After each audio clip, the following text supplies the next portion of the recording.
3, 2, 1.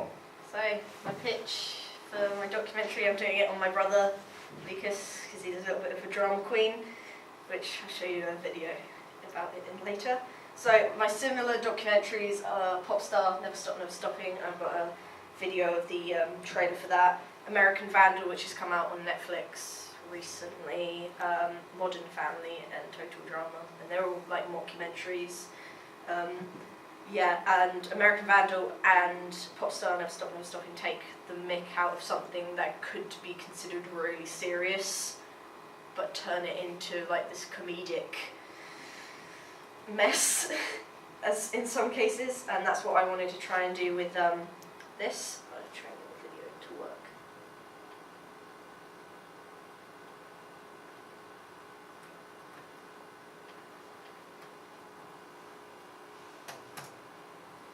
Okay, where to start? Ever since I was born, I loved music. As soon as I could, I started a band. Right away, we knew he was something special. Gosh. Immediately I said, man, this guy right here, he's gonna make it big.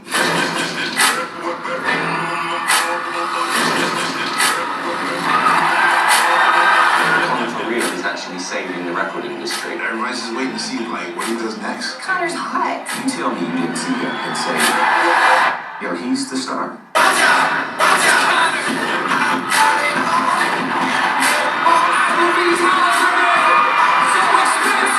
Conor currently has 32 people on his personal payroll. Sure, Conor surrounds himself with people who are in agree with him.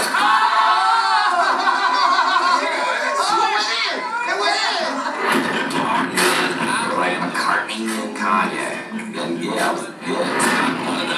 All my woodwork is kind of my passion. This one's a mask, still made it. I'd like to get Conor to the point where he's just kind of everywhere, like oxygen or gravity or clinical depression. He's just everywhere. I make sure all the instruments are tip-top. No one really plays guitar, but we got him here in case he wants one.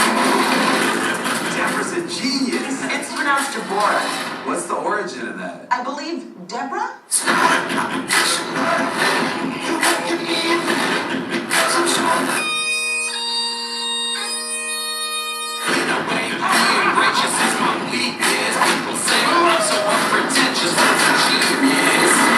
It takes a village to make me look dope.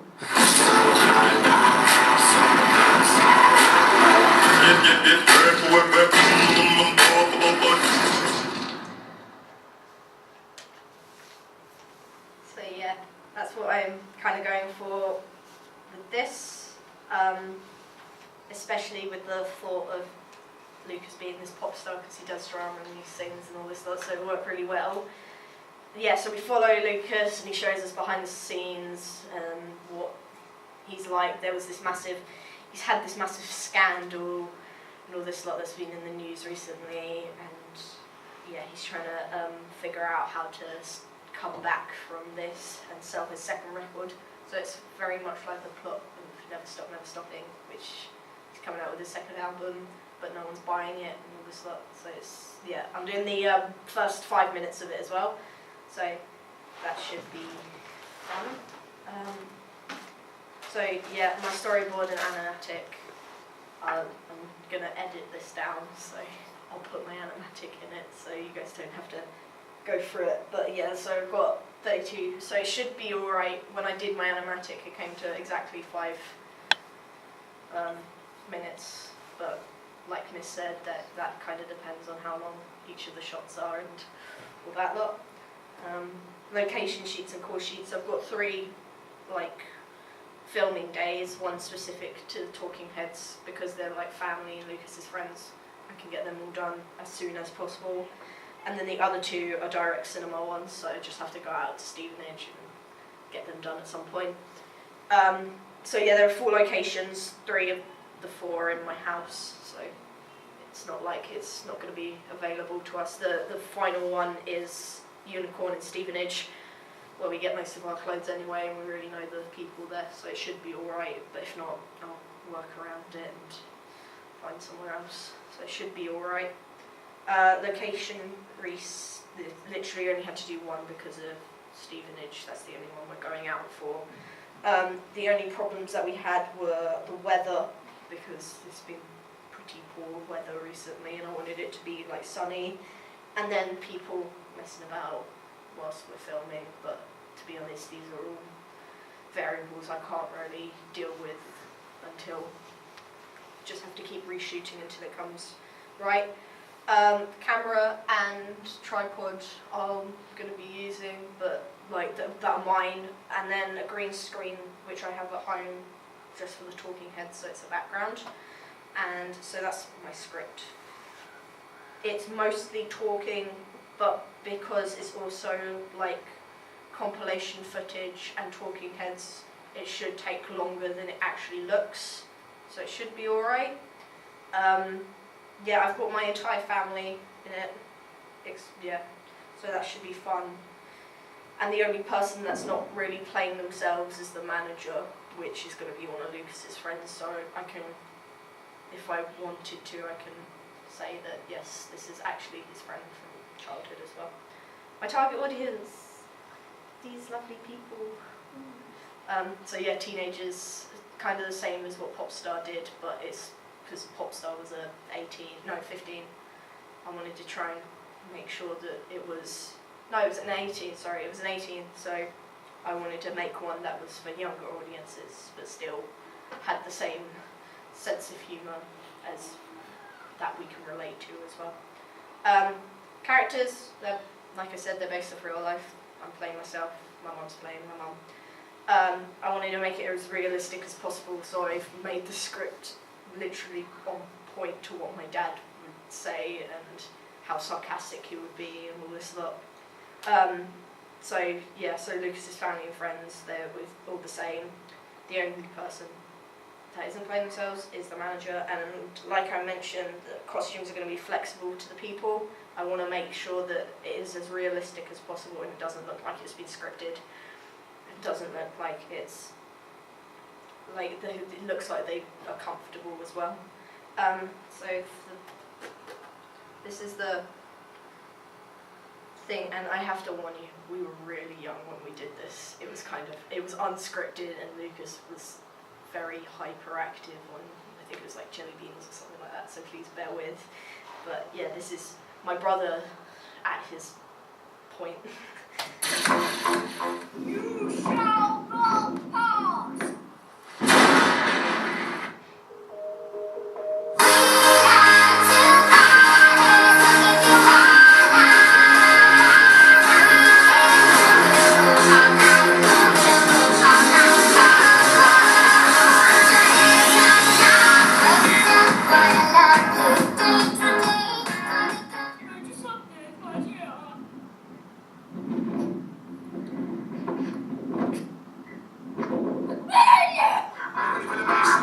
Yo, get on the case.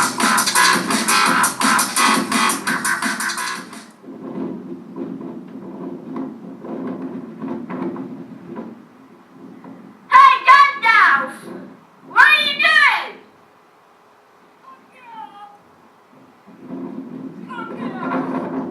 No! You shall not pass mine!